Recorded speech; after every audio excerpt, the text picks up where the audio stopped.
یہ زمزم اس لیے ہے جس لیے اس کو پیے کوئی، اسی زمزم میں جنت ہے، اسی زمزم میں کوثر ہے۔ خوب زمزم پئیں، جی بھر کر زمزم پئیں، آنکھوں پر لگائیں، سر پر ڈالیں، اور زمزم پیتے وقت جو دعا مانگی جائے وہ دعا بھی قبول ہوتی ہے۔ تو اچھی اچھی نیتوں کے ساتھ زمزم پئیں۔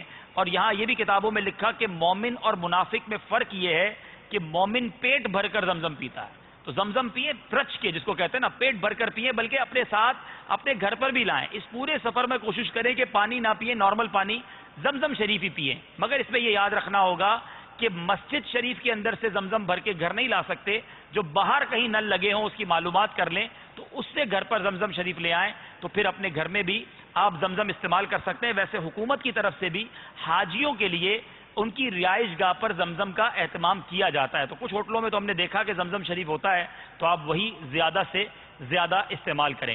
اب میرے میٹھے پیارے اسلام بھائی، یہاں زمزم پینے میں ایک احتیاط، زمزم شریف کے کولر لگے ہوئے ہوتے ہیں، ٹھنڈا بھی ہوتا ہے اور نارمل بھی ہوتا ہے، جس کو غیر مبرد کہتے ہیں، وداؤٹ کول یا اس طرح لکھا ہوتا ہے اس کے آگے، نارمل واٹر۔ تو وہ پئیں، وہ سادہ پانی ہوگا۔ باقی ٹھنڈے پانی کے کولر بھی ہوں گے، کیونکہ ابھی ہم نے حج کرنا ہے۔ اگر گلا خراب ہو گیا، اگر بخار شریف تشریف لے آیا، تو آپ کو مشکل ہو سکتی ہے۔ اپنی صحت کا خیال رکھیں، سادہ زمزم شریف پئیں اور جی بھر کر پئیں۔ اچھا، اسی طرح زمزم شریف کی کیا بات ہے کہ اس کو دیکھنے سے نظر تیز ہوتی ہے اور گناہ دور ہوتے ہیں، اور 3 چلو سر پر ڈالنے سے ذلت و رسوائی سے حفاظت ہوتی ہے۔